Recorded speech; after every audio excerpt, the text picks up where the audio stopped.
Hi everyone, I've just come on today to tell you a little story about this dog here. This is Snoopy. Snoopy died about 4 years ago on the 29th of August 2012.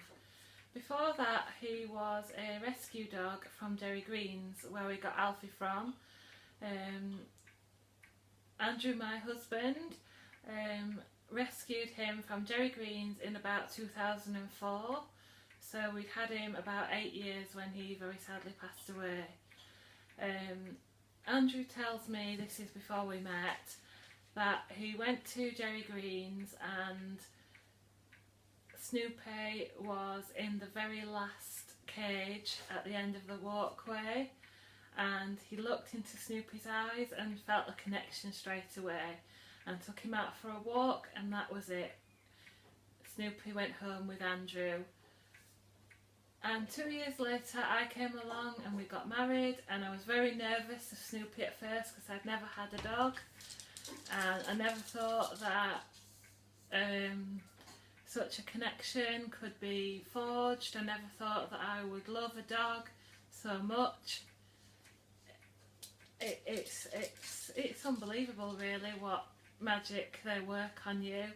I'd never had a dog in my life, and I just didn't really think that I'd be able to love him like I did, and still do, even though he's been gone 4 years. I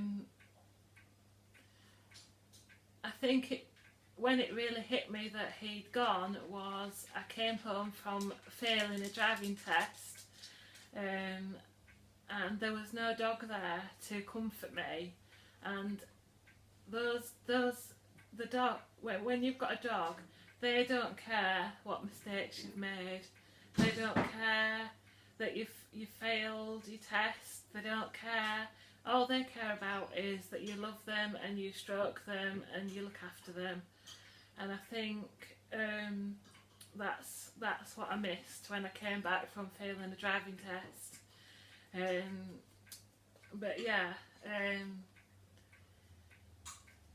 and then so we took him for walks and we loved him, and in 2012 he started getting poorly, he started getting thin, he wasn't eating. So we took him to the vet and they said that he had a kidney infection and he had to be put down. The only thing I really regret is that we didn't get his ashes. We agreed to the vet keeping them and scattering them in their sort of remembrance garden. I really regret that now and wish we hadn't done that. I wish we paid the money to get the ashes ourselves and scattered him somewhere that meant something to us. But we still think of him in that remembrance garden, and hope that he's all right there. I'd just like to show you a few other pictures. So this is in 2004 when Andrew first got Snoopy. Such a lovely dog, he's such a lovely colour, that golden colour. And he was so soft. He got complimented on his fur, and whenever people stroked him they said, oh, he's so soft. And that's him at our old house laying on the rug with a teddy.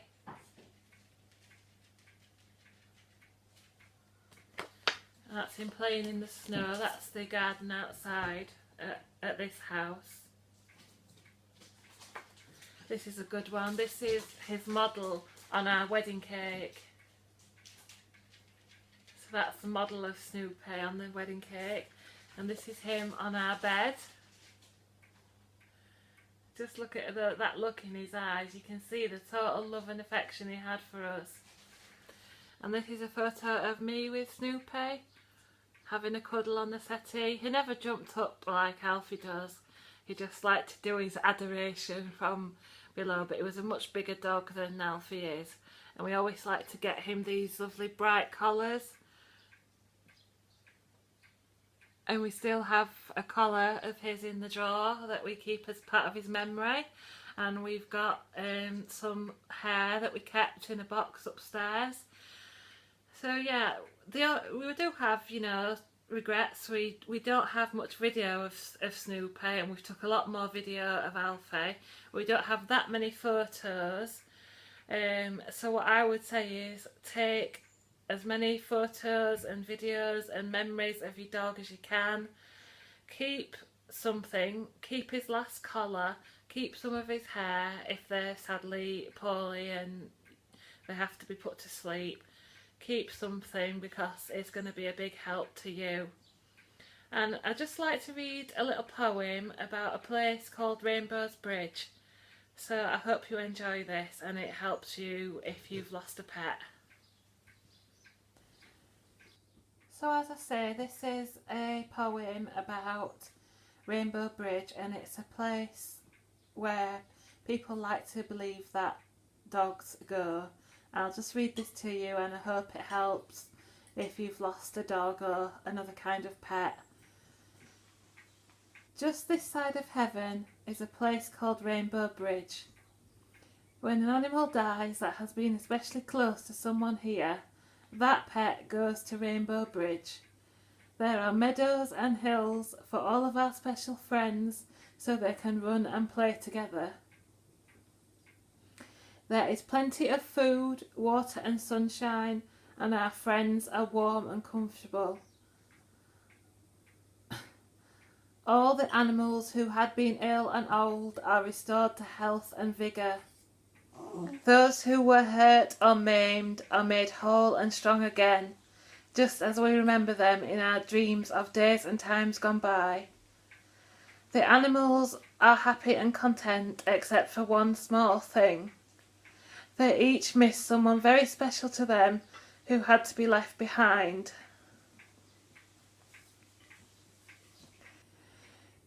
They all run and play together, but the day comes when one suddenly stops and looks into the distance.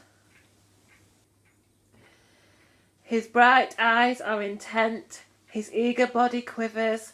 Suddenly he begins to run from the group, flying over the green grass, his legs carrying him faster and faster. You have been spotted, and when you and your special friend finally meet, you cling together in joyous reunion, never to be parted again. The happy kisses rain upon your face, your hands again caress the beloved head, and you look once more into the trusting eyes of your pet, so long gone from your life, but never absent from your heart. Then you cross Rainbow Bridge together. So I'm sorry about that. I usually have a little cry whenever I read that poem. It really touches me, and especially when it says about the springing legs over the green grass coming to meet their owner. That reminds me of Snoopy. But it's a really heartfelt poem, and it helps to think that you're going to meet them again and then you're going to be together in eternity. It helps. So, God, Snoopy, this is for you. We still love you and miss you every day. You're still in our hearts and minds. We love you so much, and we see you again someday. Love you, Snoop.